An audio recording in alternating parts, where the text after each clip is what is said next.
Good evening everyone, welcome back to my channel. कैसे हैं आप सब लोग? सो होपफुली आप लोग बहुत ही अच्छे होंगे और अपनी पढ़ाई करने की कोशिश भी कर रहे होंगे। एज़ कि अभी तक एग्ज़ाम कैलेंडर आने ना आने की वजह से आप लोग बहुत ज़्यादा स्ट्रेस में भी होंगे, पढ़ाई करने का भी मन नहीं कर रहा होगा।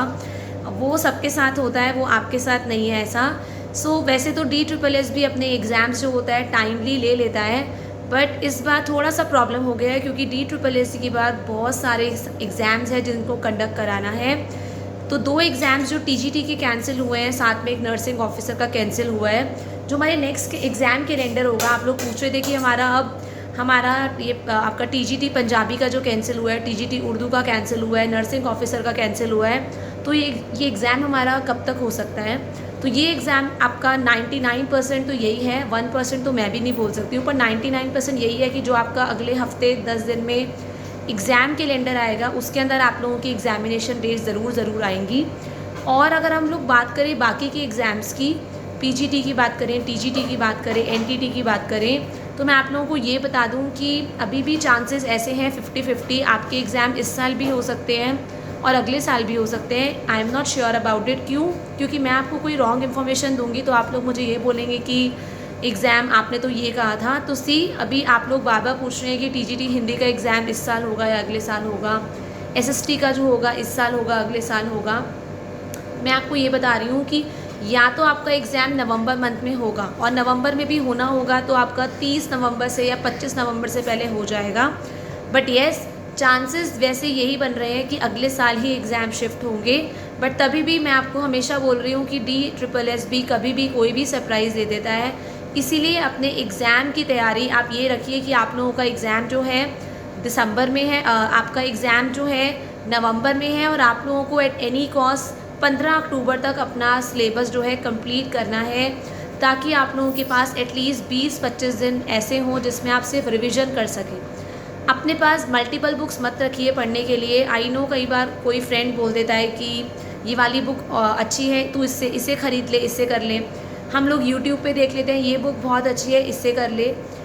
हम लोग जनरली फिर हम लोग यूट्यूब पे क्लासेस लेने लग जाते हैं, बुक्स जो हमने ख़रीदी होती हैं वेस्ट जाती हैं।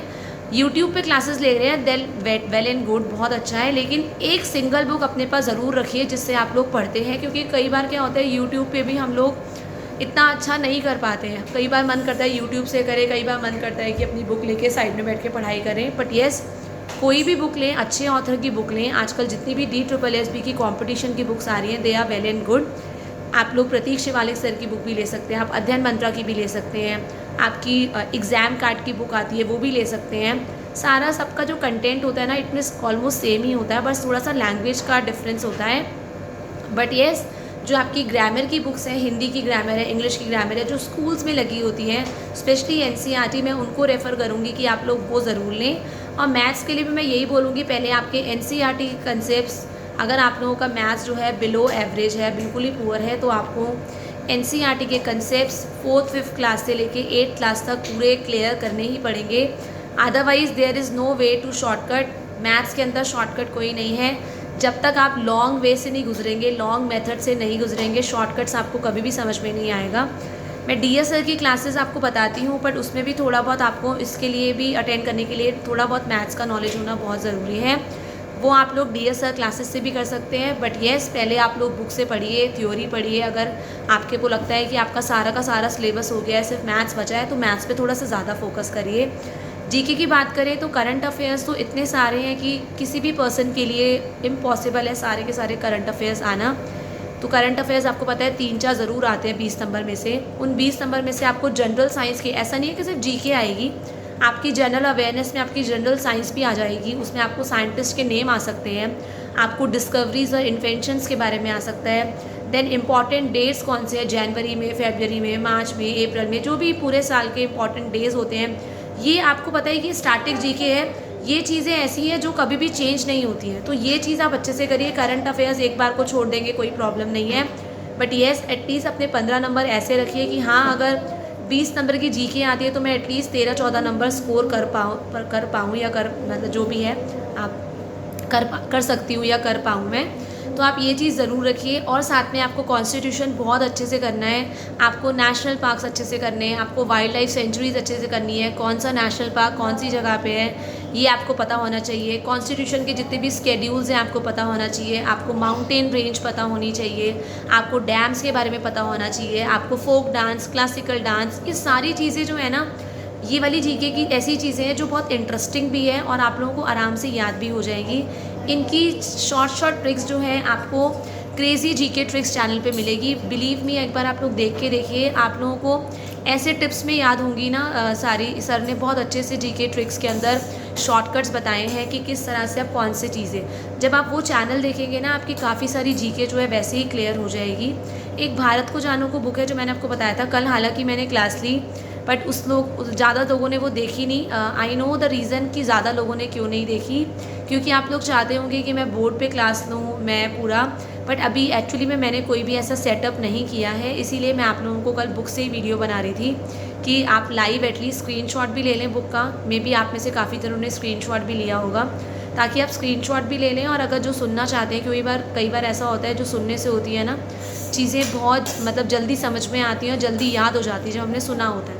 तो इसलिए मैंने कल वो कोशिश करी, मैं आज भी पूरी कोशिश करूँगी। अगर आप लोग वो ज्वाइन करना चाहते हैं ज्वाइन करिए। फ़िक्स टाइम आपको तो नहीं दे सकती हूँ, बट येस कोशिश करूँगी कि रेगुलर बेसिस पे डालूँ और आपको एग्ज़ाम से पहले पूरी भारत को जानूँ के जो भी इंपॉर्टेंट चैप्टर्स हैं वो करा दूँ।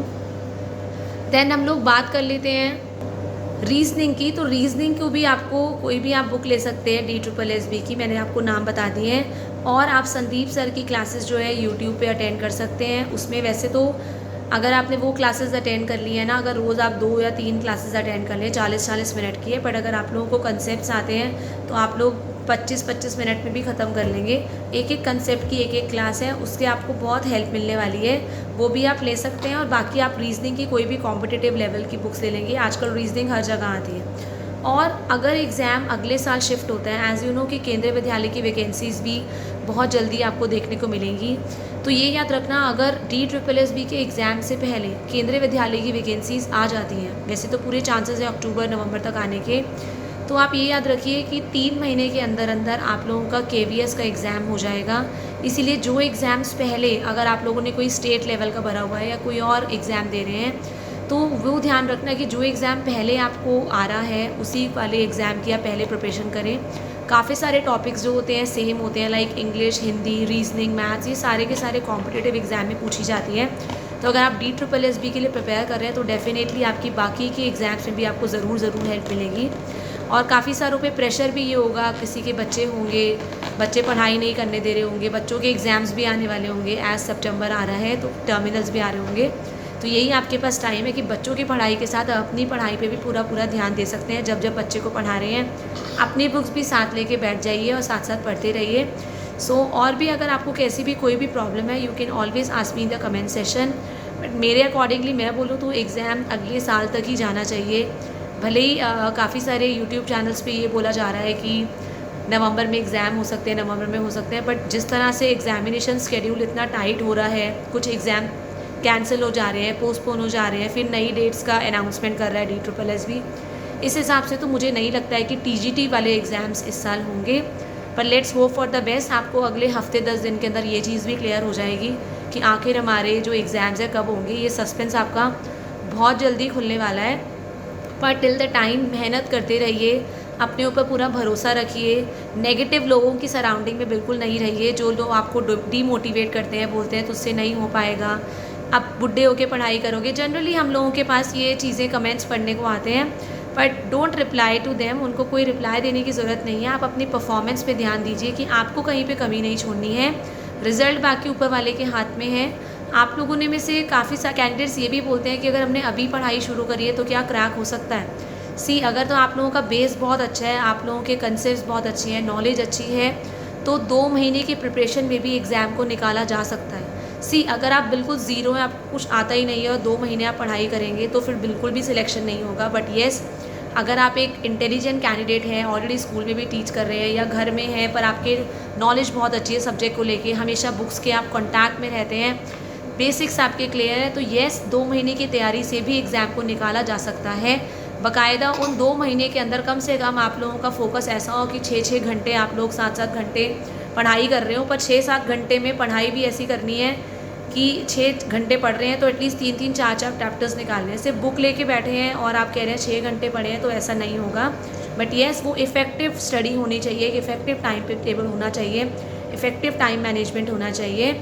और एक हफ्ते में एक दिन ज़रूर अपना ऐसा निकालें जिसमें आप सिर्फ रिविज़न करें, क्योंकि जनरली हम लोग आगे करते रहते हैं तो हमारा कॉन्फिडेंस भी लूज़ होता है कि कहीं पीछे का तो नहीं भूल रहे हैं, क्योंकि कंपटीशन बहुत हार्ड होगा।